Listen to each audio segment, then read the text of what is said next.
Our city is gaining momentum, growing, evolving, all while honoring our history and where we have come from. Investing in Lawrence is paying off. I've lived in Lawrence for the majority of my life, and I've personally witnessed this tremendous growth, and with that, change. Lawrence is becoming a destination. Fourth Fest, Loggers in Lawrence, a Lawrence Christmas. These events keep growing each year, and they are drawing people into our city. And when people come into our city, they get a chance to see how great it is. Our award-winning local restaurants are a step above the competition. With our Visit Lawrence website, diners can discover new places to eat. With the beautiful Fort Harrison State Park serving as our anchor, we also have Arts for Lawrence programming, sports clubs, golf courses, and the world's first permanent musical swings attracting thousands of visitors every year. And we are continuing to invest in our city parks. For me, perhaps the most important aspect of the past 6 years is our commitment to always moving forward. Continually asking ourselves, what can we do better? How can we spread the word about what a great place to live, work, and play that the city of Lawrence is? A great example of this is our Trades District initiative that is already attracting quality economic development, industry that will create jobs for people to earn $55,000 and more each year. Innovative companies such as Drone Deck with its state-of-the-art delivery systems. Many technology-based companies have settled here in Lawrence, resulting in a coveted Mira Award for our city. For us to witness this kind of sea change, we must continue investing in Lawrence. A commitment that will ensure continued growth well into our future.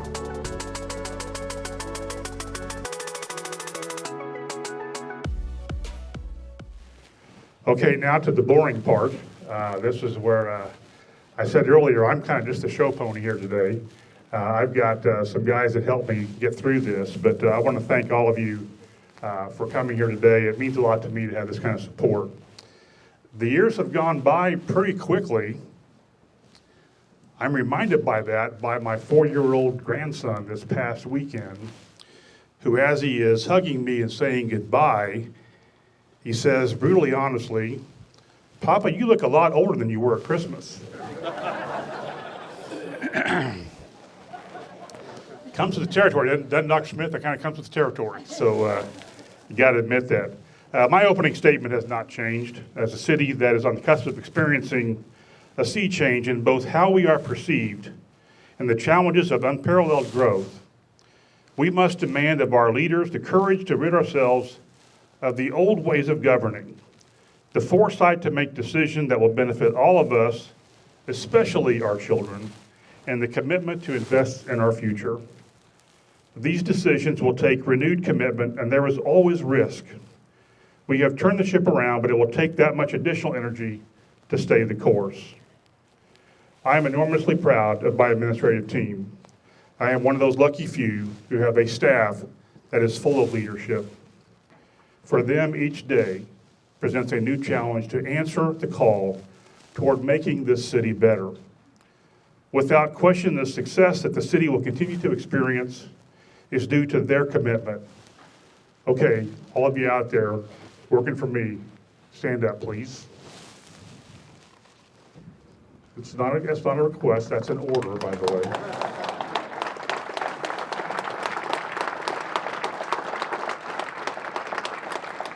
I say that so often, but I want to make sure that the people who are actually getting the things done get their recognition. I try to do a good job of that myself, but it's great for me to be able to see everybody else see just the people who are getting the things done in the city. We do have a couple of new faces this year. Deputy Chief of Staff, I just hired her this past summer. Kind of took her away from Lawrence Township Schools, but we won't go there, okay. Corey Korn. Was added on as my Deputy Chief of Staff.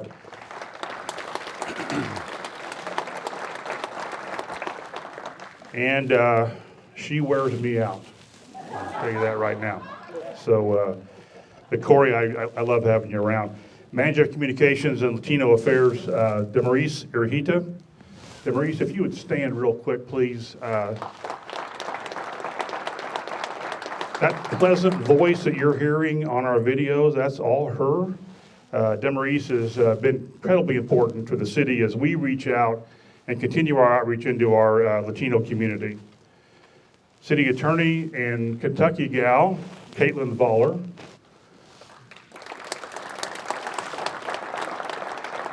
We're going to have a contest here shortly on who uses the phrase y'all better. Caitlin's pretty good at it. But she is an amazing woman. She's the attorney for the city, which is overwhelming enough, but she never complains, and she was probably the most insubordinate of any of my staff the last 3 or 4 months. I kept encouraging her to get some help, to go out and hire somebody to help her out of legal aid.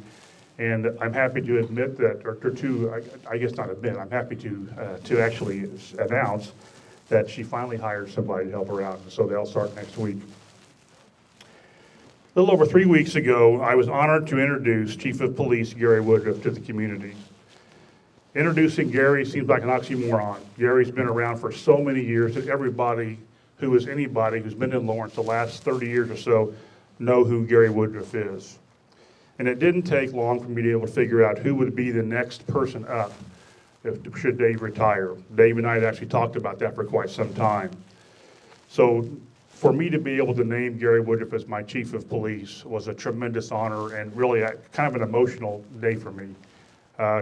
To get him up there in that position, I know that he will mirror the leadership that has been shown by Dave Hoffman the last 5 years or 6 years, and I have every confidence that we'll continue in the same line.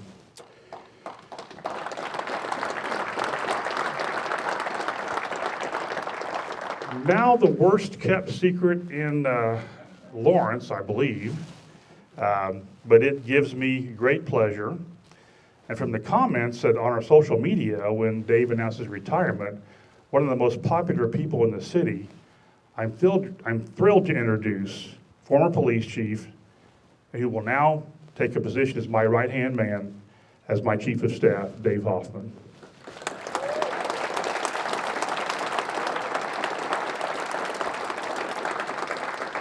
You got to admit, I'm pretty good at recruiting people, okay? So when I can keep that leadership in the city, it gives me great faith. I got to give a shout out before I forget this. I think she is the only other mayor in the room. She's here today. One of my closest friends, Shannon, survived 4 years of being a mayor at Martinsville. And when I say survive, I do mean survive. So Shannon, thanks for driving all the way up here and being here for this today. Appreciate that. Happily, what I'm about to say has become old news. The city ended the fiscal year with a general fund operating reserve of $8.1 million. Additionally, we earned our 5th straight GFOA award for budget presentation.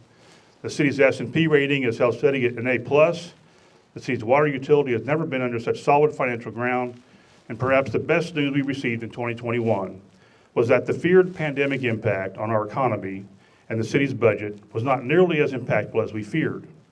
In fact, the budgetary revenue shortfall reflected less than 1% of the total 2020 receipts. We adopted a very cautionary budget for 2021, and that paid off. It certainly is our intent to begin to put some of this money back into capital improvement projects with a specific focus on our Parks Department and infrastructure improvements. With the support of our Common Council, we'll continue to invest in capital projects.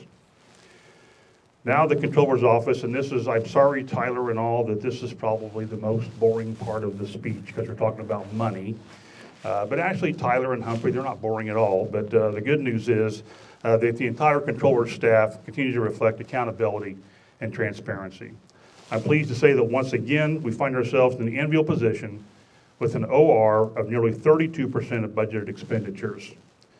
That compared to Indiana's about 10%. Okay, so that's your comparison.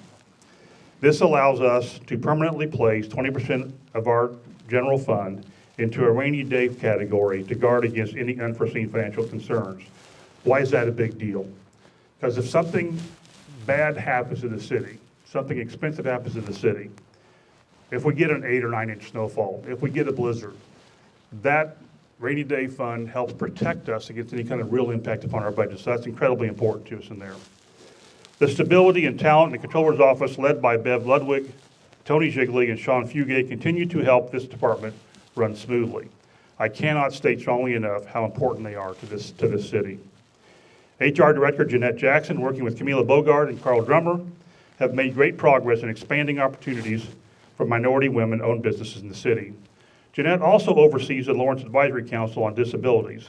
This council's primary goal is to create a more inclusive environment through the City of Lawrence to all persons with developmental disabilities, an initiative led by Demaris Erejita and Marco Dominguez are working on improving employability of our growing professional Latino population. Now let's hear from Joe Murphy as he catches us up on the impressive economic development that has been happening all around the city.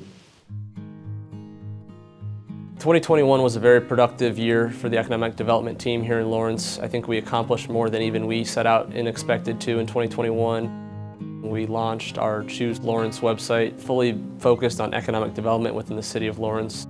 And on there you can find everything from all of our city master plan documents, properties that are for sale within the city of Lawrence, federal, state, and local government bodies that can help incentivize business development in Lawrence, and then a whole host of information about the business environment in Lawrence and our demographics. We really wanted to focus on the trades district because we think it's critical. I-465 in Pendleton Pike, which is the southwest corner of the trades district, is kind of a gateway into the city of Lawrence. And we feel that if we can begin to change the way people see that entryway into Lawrence, we can begin to facilitate development all the way up Pendleton Pike. I think it could be a massive game changer for Lawrence. It will be transformational for this whole community. Looking forward into 2022, I see that momentum continuing. I fully expect that our economic development team will become busier and busier as more people move into Lawrence and we create more jobs and more construction projects for the city. Okay, this is brand new, just added a couple of days ago. This is news that really what I call breaking news. Look at that screen, and that is in New York, at the NASDAQ. It announces the drone deck, the one I've been talking about for the last couple of years, is on the NASDAQ Stock Exchange. Dan O'Toole, who's with us here today, was fortunate enough to be able to be listed there, and he was very good about the fact that the city of Lawrence got mentioned for the first time in downtown New York, so it's pretty cool.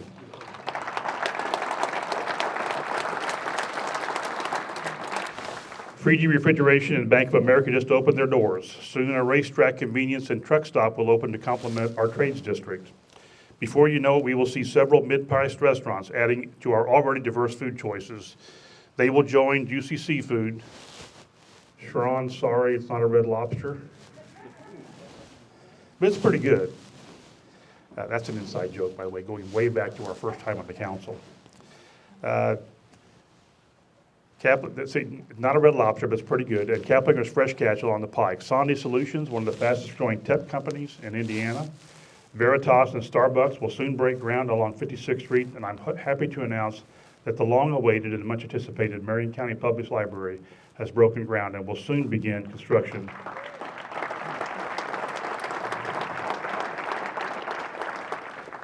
Some of you may know that I mentioned that back in 2016. So now we're seeing it happen. It's set to open the fall of 2023. The Otis now stands at 80% occupancy, and the brand new True Hotel will soon be open for business. I got to give a shout out to Heather Milliken now, and Heather, I know you're here somewhere, but if you'll stand up. Heather, you've been a part of the FHRA for so many years, and this year, after some great leadership by the part of Aletha Dunson, who's also here. Aletha, you can stand too there behind Heather, but I'm so happy that Heather has been elevated to that position of director of the FHRA and will continue to get going. And all the movement you've seen is due to these two ladies. So thank you, Heather.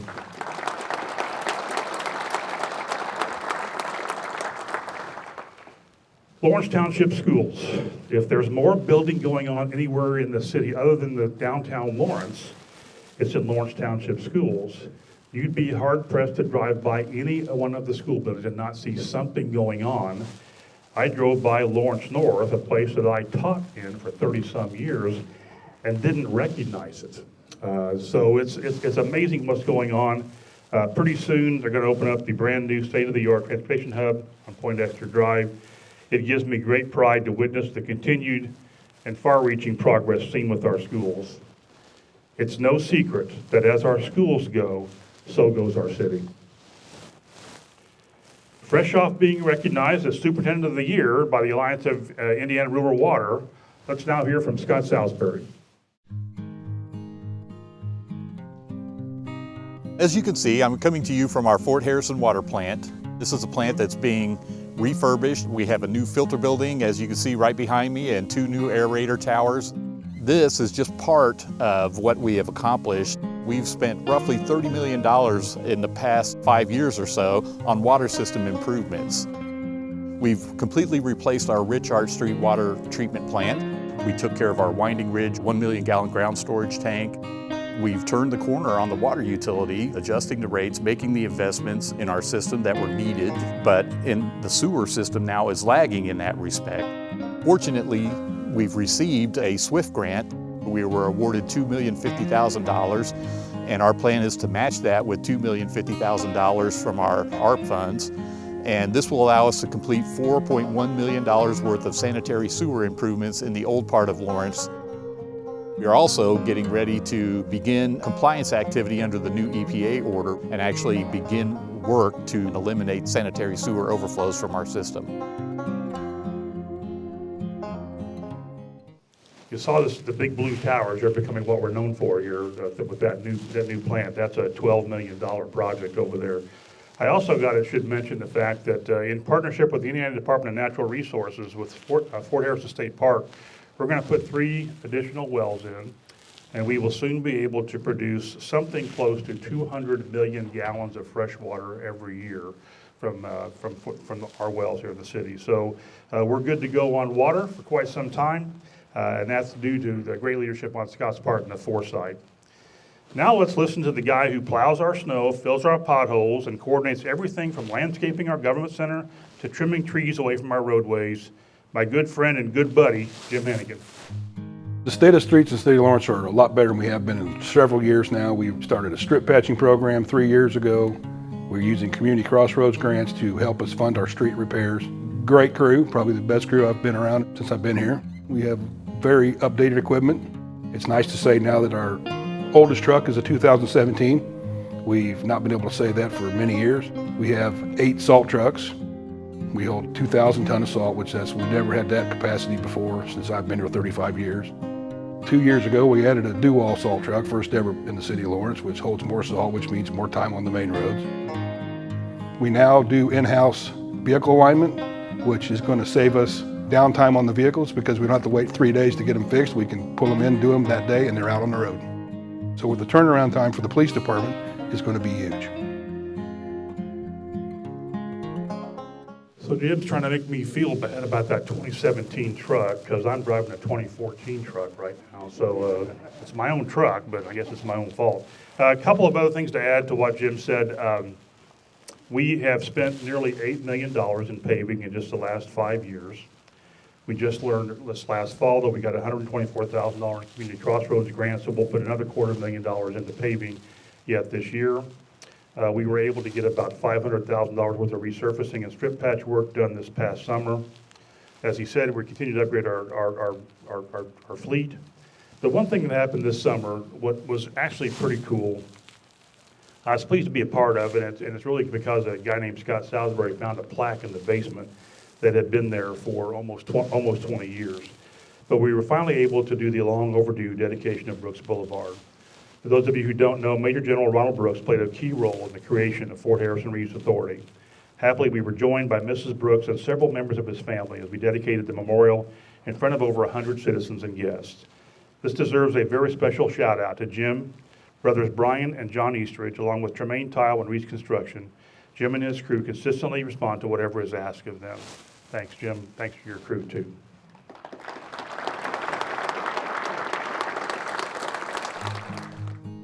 From the Department of Public Works, in 2021, we implemented a lot of changes that positively impacted the community. We rolled out online permitting, we eliminated a lot of unnecessary permits, and we made it easier for the contractors to work in Lawrence. We got out of the Marion County Stormwater District and created our own stormwater department. So with that, all the stormwater fees that's collected from Lawrence is coming back to Lawrence.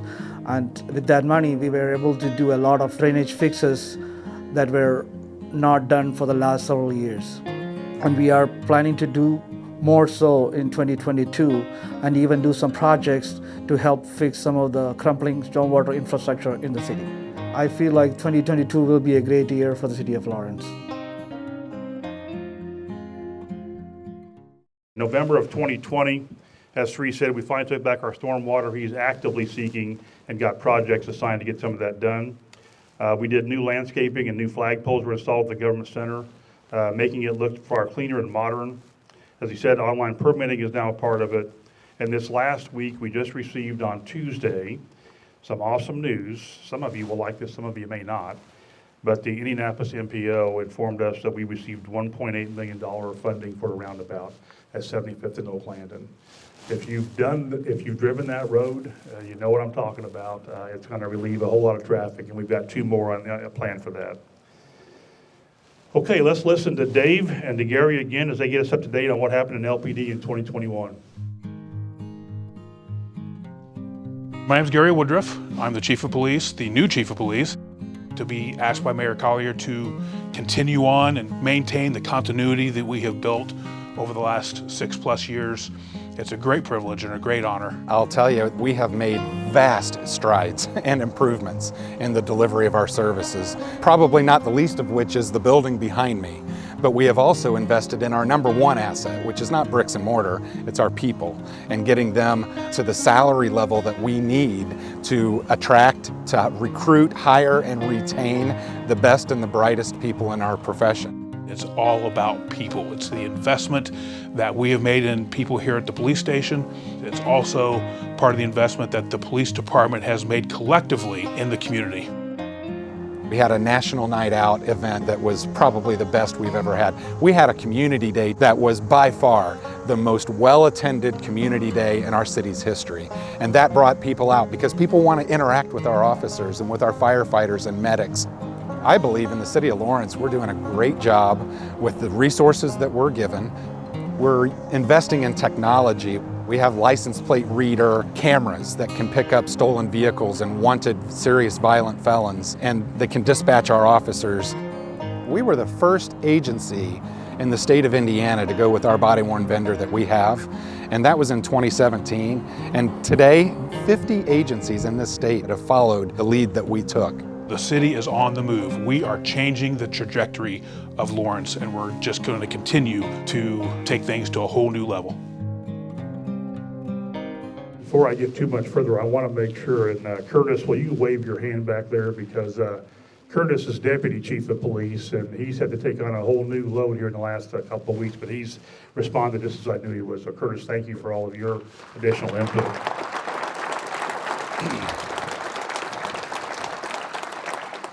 A couple of other things we've done. We've implemented an innovative new crime camera technology around the city to increase prevention and to aid investigations of felony level and violent crime. We joined the newly created Central Indiana Crime Guns Task Force to leverage investigative strength over a dozen surrounding agencies. We hosted 37 training courses for nearly 1,200 officers from all over the state and the Midwest, bringing in increased police presence and increased business to our local restaurants and hotels. We launched our Cadet Courtesy Patrol for ordinance violation enforcement. We brought on 4 new officers this year. The good news is that we are probably going to hire 10 new officers this year. Of those, 7 will be just replacements of retirees, but we're going to add 3 new officers this year. That was a long-term goal of mine back in 2016, and we're going to be able to do that this year. So we'll be up to 65, the largest police presence that we'll have. Coordinated security and planning for nearly 20 community events with no reports of crime, no injuries, no arrests, no accidents at any of these very positive community events. Let me repeat that. 20 community events, no reports of any crime, no injuries, no arrests, and no accidents at any of these community events, thanks to my police department. So great job, guys.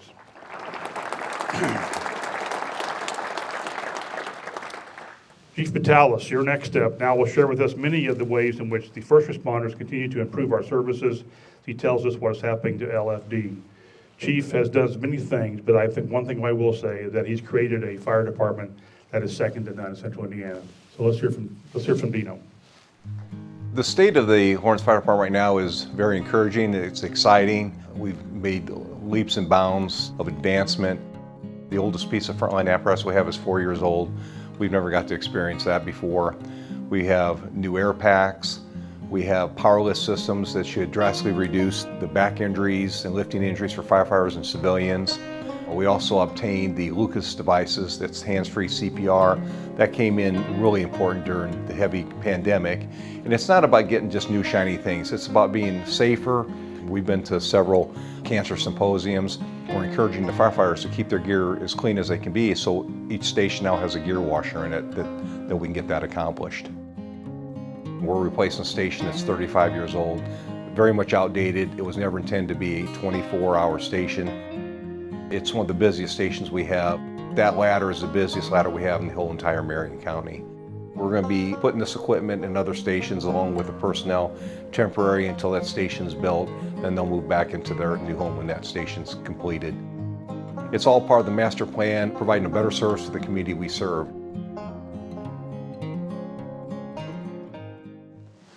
So we've ordered a new engine, a new ambulance for this year. We'll soon take delivery of a new gator for EMS response into our state park. Well, we've also added 3 additional full-time EMS personnel this past year. Be sure to join us this year as we host our increasingly popular Community Safety Day on August the 13th. It's a great opportunity to see our public safety personnel conducting demonstrations and to contact many of our community's resources. There will be several interactive opportunities for both adults and children alike. And once again, we look for the entertaining MC of Brian Wilkes to narrate the always popular, at least with the fans, Winging It with the First Responders contest. This year, we will get to see the newbies hired on from fire and police battled out for supremacy. Our own chef, Brady Foster, has once again graciously agreed to supply these mildly spicy chicken wings. Let's hear from Eric Martin and Joe Murphy about our Parks Department. With the cultural campus, we've got a great partnership with Arts for Lawrence now. We're seeing a lot of usage between the Starrett Center and the theater. So we hope to encourage that sort of programming. We redid both the interior and exterior of Gen Park, and it's a much more presentable space now, and we hope that we have a lot more wedding receptions and venue usage there. We also have on slate the community center to do some work. Painting and some renovation of the kitchen area. It needs some attention. It's a 30-year-old structure. What we've tried to do with Lee Road Park is turn it into a mixed-use facility with a lot of different amenities for different people in different walks of life. We're in the middle of constructing our 8 pickleball courts right now. We built a nature trail. We're now paving that trail and looking to expand it even further into the park. In addition to that, the nature habitat for the butterflies is in the process of being seeded right now. Those will take about 2 years to fully grow. The monarch butterfly population is rapidly decreasing all across North America, so we're doing our part here in Lawrence to try to help.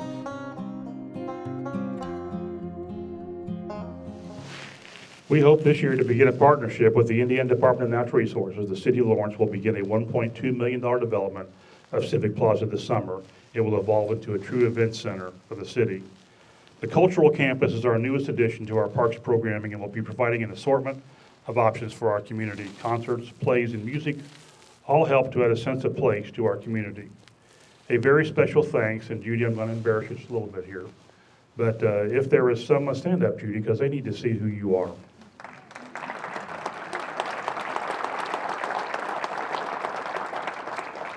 Judy has been integral and certainly the driving force behind the building of the cultural campus. Her tireless efforts have been nothing short of amazing, and there have been many days when I felt truly sorry for some of the encounters and the experiences she's had, but she stuck with it and she's got it done. So Judy, you all have left your legacy to the City of Lawrence. There's no question about that, and certainly whenever the time comes, hopefully not while I'm around, for you to leave us, we're going to have to name something after you, that's for sure. So thank you, Judy, for all that you've done. Arts for Lawrence and the City of Lawrence recently hosted a celebration of Black history that provided both entertainment and meaningful discourse. I'll tell you, I got a chance to get over there and watch it, and to see the talent of these young people at the celebration that we had the other night was just kind of amazing. And the kids, and the directorship, and the gospel choir and so on, if you didn't have a chance to see it, try to make time next year to be able to get over and see that happening. It's a great celebration for us. With Corey Corn at the helm this past year, we added Day of the Dead in October. We plan to add a Cinco de Mayo and Fiesta Lawrence celebration in May. This year's July 4th celebration will be another year of activities for citizens of all ages, with traditional carnival opening up on July 4th. We'll be upgrading our entertainment this year as Roscoe and the Hammers and the talented Jennifer Millot will be providing musical entertainment. The fish fry will once again be hosted by Lawrence Kiwanis. They've conned Gary and I into frying fish again this year, so we'll be there. This year we'll be expanding our already outstanding fireworks display and wrap up our Independence Day celebration. The Fort Bend Farmers Market continues to grow. We will be moving this to the cultural campus during the construction at Civic Plaza. Beginning in June, occurring each Thursday from 4 to 7, it will run through early October. Locally grown fruits and vegetables, crafts, baked goods, and meats will be available. This fall, the city will be partnering once again with Friends of Fort Harrison, who will host the popular Barbecue and Blues Festival. Over 2,500 attended last year, and we look forward to its return. Oktoberfest, we call it Loggers in Lawrence, will return in late September. Attendance continues to grow as this event has become one of our most anticipated celebrations. A Lawrence Christmas and Winterfest provided a welcome chance to celebrate the season. Fox 59 weather personality Brian Wilkes returned as our host. He once again brought good weather to us. Brian's spot-on impression of the Elvis Presley hit Blue Christmas may soon hit legendary status. If you know Brian, you know this is true. He's asked me to sing a couple more songs at this year's event, so we're going to have to wait on that. And he did a great job with the weather again. Over 2,300 people were in attendance that day. We had the largest parade ever. We expanded the events surrounding the increasingly popular and family-oriented skating rink to include live music, a winter market, and food trucks. We'll continue to expand our trail initiatives along 75th and Lee Road to the State Park and hope to receive grant funding for 63rd Street expansion to Sunnyside Road. Now let's take a look at one of our newest and most popular amenities, Tour Lawrence. This year, the bikes will allow you a free entrance into Fort Harrison State Park. The Tour Lawrence Bike Share is a great way to experience everything Lawrence has to offer. Bikes are available to rent at two convenient locations, the Lawrence Government Center and the Fort Bend Cultural Campus. The bikes all have front baskets and built-in locks in case you'd like to stop for coffee or grab a meal at one of Lawrence's award-winning restaurants. And even better, Tour Lawrence riders get free admission to Fort Harrison State Park. There you can enjoy miles of beautiful trails and scenery. Come tour Lawrence with us. Perhaps one of our most significant statistics is that the city of Lawrence not only continues to achieve greater diversity, but we're getting younger. And though I will happily tout the contributions of old folks like myself, there is no doubt that these younger constituents are contributing to a new vitality of the city. Never has the phrase, a good place to live, work, and play, been so significant. We remain hopeful that the progress of the Purple Line will begin to impact the city, and in particular the area along Post Road and Ivy Tech. We expect that additional private investment in our parks will provide greatly expanded opportunities for recreation of all ages. From youth soccer to baseball to pickleball, yes, Joe Murphy, pickleball, by the way, it's a real thing. Actually, one of the fastest growing sports in the nation right now. Fitness trails, volleyball, and frisbee golf will see participation grow to unprecedented levels. Keep an eye out for our expanding monarch, butterfly, and pollinator areas, where we are planting wildflowers and native plants to attract these species. This endeavor, led by the energetic Liz Major and Councilor Maria Rees-Moroff, serve as a fine example of environmental stewardship. We'll be seeking out beekeepers to help keep us in this endeavor. Over the past 3 years, we've seen the addition of over 1,000 high-paying new jobs. Most impressively is the fact that over the past 4 years, we've seen nearly 400 new homes built as we continue to grow as a city. Need evidence? Just take a look at the impressive expansion of our high schools and elementaries. Dr. Smith is going to have to keep up. We will continue to aggressively market the city through our Lawrence Eats, Why I Love Lawrence campaign, Tour Lawrence, and Choose Lawrence. It's one of my favorite times today because I get to point the finger at somebody else. I get to recognize some people that are important to me and to the city. Our longest serving counselor, Sharon Freeman. Sharon, I told you have to stand up.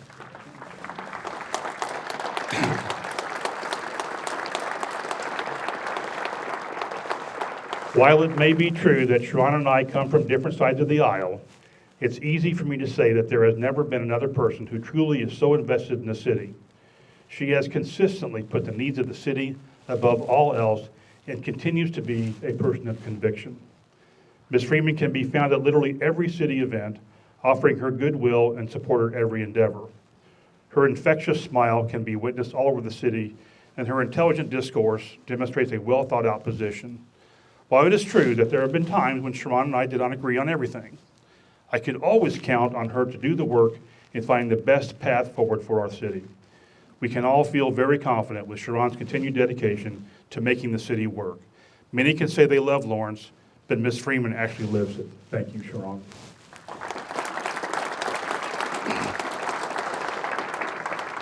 Okay, Jeff, it's your turn. Stand up. This is a risk. If you know Jeff Vest, this is a risky venture on my part, that he's promised to behave himself. Jeff is a recently retired teacher from Lawrence Township Schools. His career as an educator and coach spans literally every high school sport offered.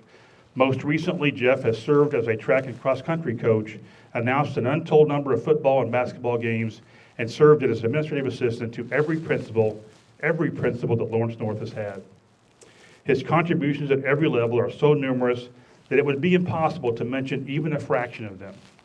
I am pretty confident that Jeff has not put in less than 60 hours of work each week for the last 30 years. His devotion and work with some of the school's most difficult kids has installed him as one of the most respected and beloved teachers in Lawrence Township history. In true Jeff Vest fashion, he chose the final day of his teaching career to marry the love of his life, Kari Bordner, in the high school basketball gym. But what sets Jeff above nearly every other citizen here in Lawrence is his long-held devotion to the city of Lawrence and his many roles in municipal government. Jeff has served on the Board of Zoning Appeals, Board of Public Works and Safety, Fort Harrison Reefs Authority, and is the longest-serving president of our Parks Board, helping to pave the way for our continued growth. They must have broken the mold when Jeff came along. He would quickly add that maybe that's not such a bad thing. But I am incredibly proud to call Mr. Vest both a colleague and a friend. Thank you, Jeff, for all that you do.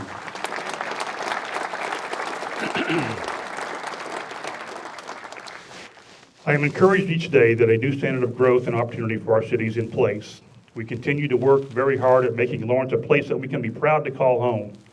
My staff and I relish the idea of continually setting higher but attainable goals for the city. It is clear that people are beginning to take notice, and I'm reminded just how good the people of Lawrence are and why I've called this city my home for 61 years. Before I close, I want to give a very special shout out to Daniel Byer and Jared Hooten. Daniel and Jared, if you two will stand up real quick.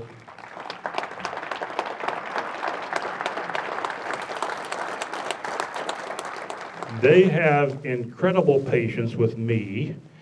Their technical skills help put this whole program together. They are two of the most highly skilled and patient men I've ever worked with, and thank you publicly for your efforts in this, Daniel and Jared.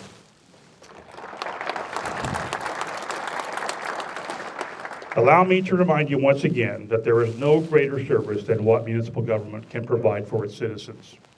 We are challenged to engage our citizens, business leaders, and political leaders to always do what is best for the city each and every day. In every respect, we simply cannot afford to let the political machinations that we see happening at the national level prevent us from getting things done. Soon enough, we'll enter into a year of municipal elections, but let's commit to working as hard as we can toward that most important of goals, investing in Lawrence. As we have the past 7 years, please join me as I say, we continue to be a great city with, come on, better. Thank you.